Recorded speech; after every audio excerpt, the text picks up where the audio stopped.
Hi there, this is Eshu. I'm the abbot here at Zenwest Buddhist Society. This Living Zen-podcast is just one of the many resources we've created at Zenwest to make Zen practice and training more available and accessible to people all over the world. Instructional videos, printable resources, and much, much more are also available on our website at www.zenwest.ca.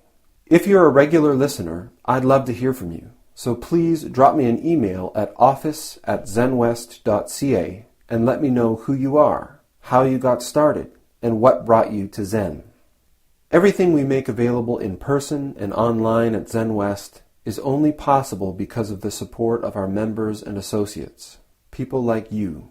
If the efforts of our community are making a difference in your life, I'd like to invite you to show your support and take part in making it happen by becoming an associate or member of the Zenwest Sangha. You can do this by clicking the Join Us tab on our website at www.zenwest.ca. Thank you for your support, and thanks for listening. I'd like to do something a little bit radical tonight. And for those of you who have been practicing with me for a long time, please don't panic.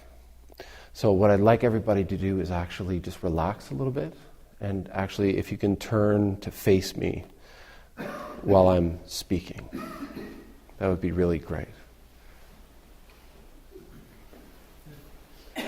I've never done this before, so this is unusual. It's a night of firsts, I guess. I get feedback from people. I've been teaching Zen for a few years. I've been practicing for more than a few years. And sometimes things recur over time, over years. And at first it's easy to sort of just, especially in a tradition like this, it's easy to kind of just write them off. What's that about? This past weekend, there was a member that approached me and said, this culture that we've got, where you give a talk and we all just sort of look at the floor and don't move and don't make any sound, is really weird. And it's kind of really Japanese, and I don't know if it really serves you well for getting this teaching across. And I've certainly heard that before. This is the way that I was trained. But this weekend I had a really interesting realization or observation. And that was I came from a tradition. I was trained in a tradition of Zen and in a culture, in a Sangha, where the model of having the Roshi, the teacher, speak, and you don't move. You don't respond. You don't shift. This was the culture. Not just in the Sutra Hall, but that was a great metaphor for the whole culture of the organization. And many of you know that I've had lots of issues with that organization. Much of what we practice here comes from my experience in that organization, and it's been a great challenge for me to discern which aspects of that are valuable aspects of practice and which aspects of that are just craziness. So this is something that I'm going to experiment with. Another thing that I mentioned to this member was, I can see that, and I'm really tired of telling jokes that don't get laughs, because I tell the joke and everyone goes, hoo, hoo, and that's it. It's no fun. The other thing I had a conversation with my wife about was that we do have a culture in Zenwest, and it's a very strict culture. And there's an aspect of it that I really love, this discipline, self-discipline, strict culture. But I think that there's also an aspect of that culture which is just profoundly unhealthy, particularly when it combines with sort of a self-perception that many of us carry that we just aren't good enough.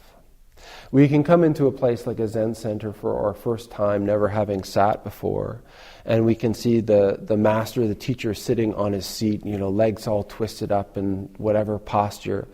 And we have this strange thing that goes off in our brain where we go like, that's the way I need to sit. That's the right way to sit. And so even never having done it before, we burden ourselves with this idea like, I should be sitting like a pro by now.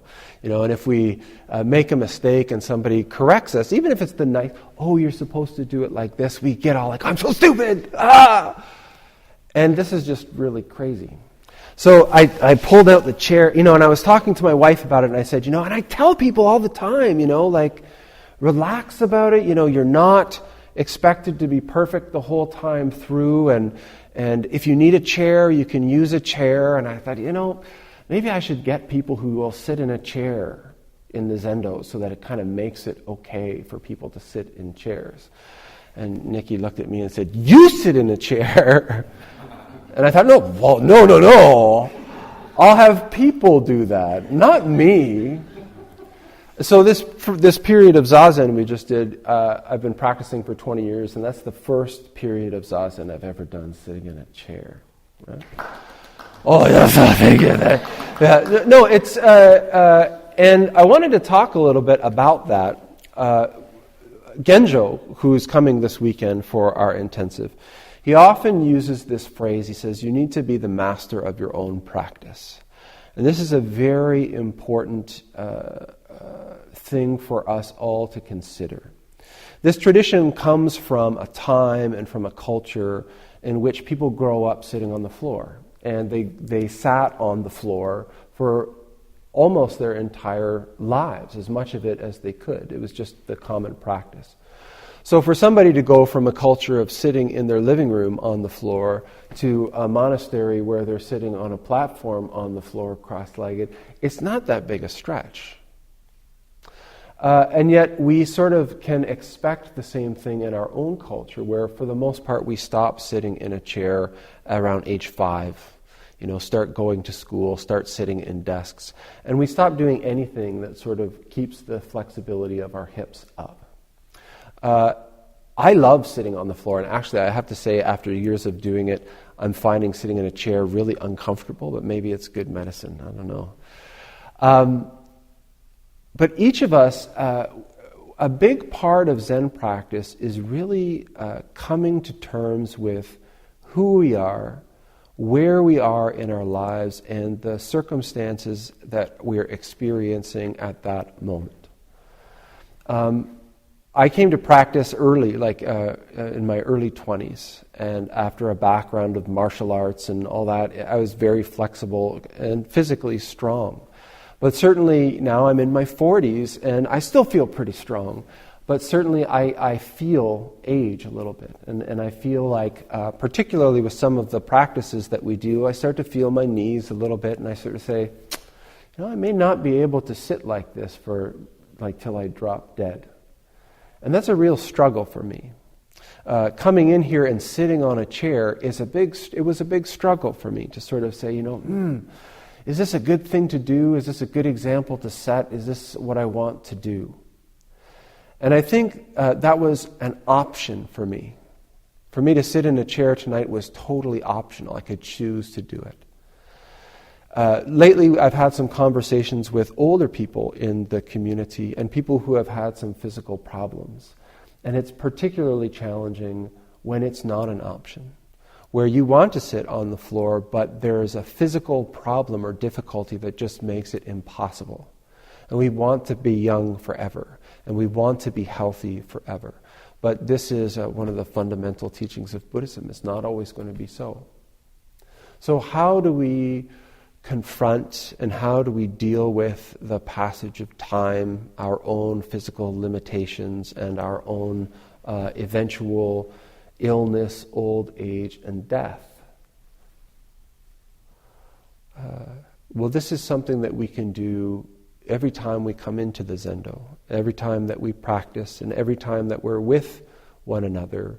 We have this opportunity to say, who am I in this moment?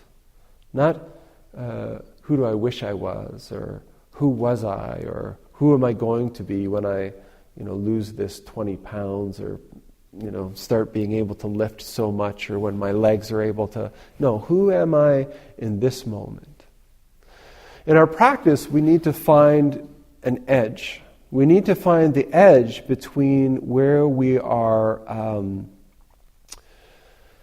the Buddha, in his first sermon, really talked about the middle way, that which lies between the indulgence in sense pleasures and getting swept up in harsh ascetic practices. And this is something that we can do in the Zendo every night. We can come in and say, I don't feel like sitting on the ground, crossing my legs and sitting up. I think I'll set myself up with 8 cushions and get the lazy recliner and, just sit. Or we can also come into the Zendo and say, I am going to be the ultimate Zen guy, And then the whole evening we're actually not doing any meditation whatsoever. We're just like some kind of Klingon warrior manliness test or something like that. Each of us has to find this middle way. And the important thing to remember is that middle way isn't a fixed place. As we go through our lives, that middle way changes. What we can do from moment to moment changes. When we're ill, we can't do what we do when we're healthy. When we start to become healthy again, it's important for us to press into that a little bit so that we're maintaining that edge of clarity which lies between being absolutely comfortable and being absolutely over the line with a bunch of physical discomfort, emotional discomfort, difficulty and pain. I had a conversation today with a woman who got interested in Zen and went and sat a couple of times at a Zen center, and then it was recommended that she should go to Japan and sit sesshin. And when I heard this, I thought, wow, people are crazy. I don't know why anyone would ever recommend doing that.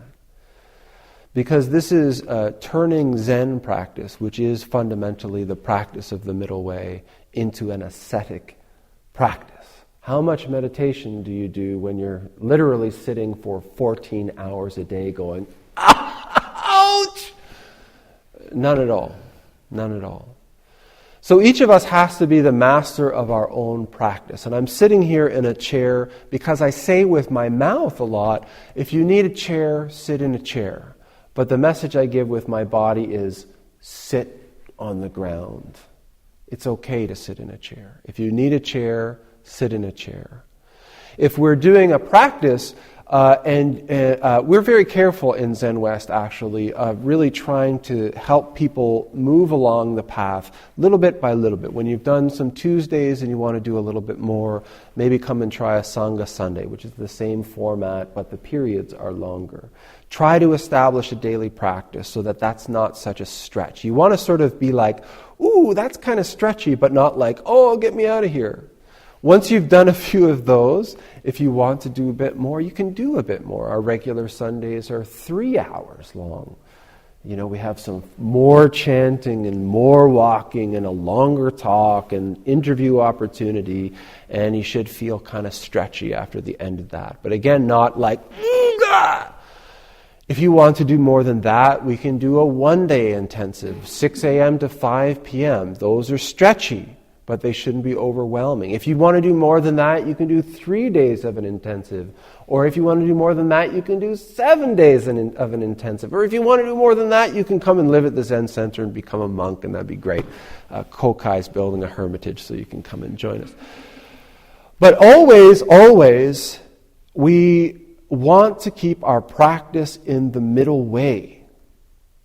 It should be in this zone where we're feeling stretched, pressed against it, but not like it's a survival mode. You don't want to be switching into this sort of survival mode.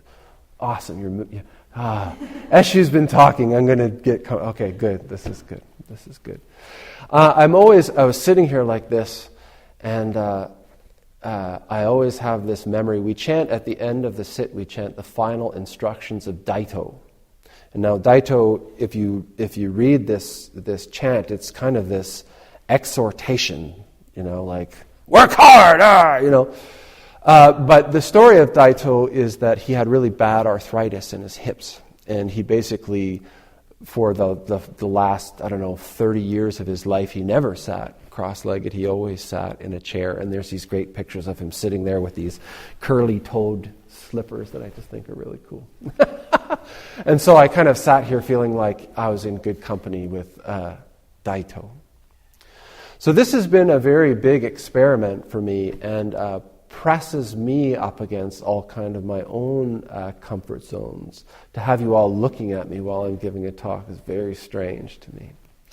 So I appreciate you being just kind of as still as you can be, but comfortable still. This Zen Center, Zenwest, we call it, we have this sort of motto, to make Zen come alive. And this is really a big part of my job as avid. I was trained by a Japanese master in what's really considered kind of like the Marines of Zen. And my job is to sort of take the depths of those teachings and bring them to life for people here, in this room and in this center and in this city. So sometimes I'm slow to listen to feedback. Sometimes I need to hear the feedback a few times before I can really hear it. But I just want to really encourage you to continue to practice together, to continue to practice with me, and to continue this interchange, this back and forth that we have in this Zen practice, where we are practicing together. I'm not an enlightened Buddha with light. It's actually the light's coming from there. I'm just the person who's been doing practice, and I enjoy doing that practice with you, and I look forward to doing practice for many years to come. Thank you. Thanks for listening to the Living Zen podcast. If you follow Living Zen through iTunes, I would very much appreciate it if you would take a moment to let me know what you think about it by rating or reviewing the podcast, so that new listeners can also hear what you have to say. Thank you for your time and for your support.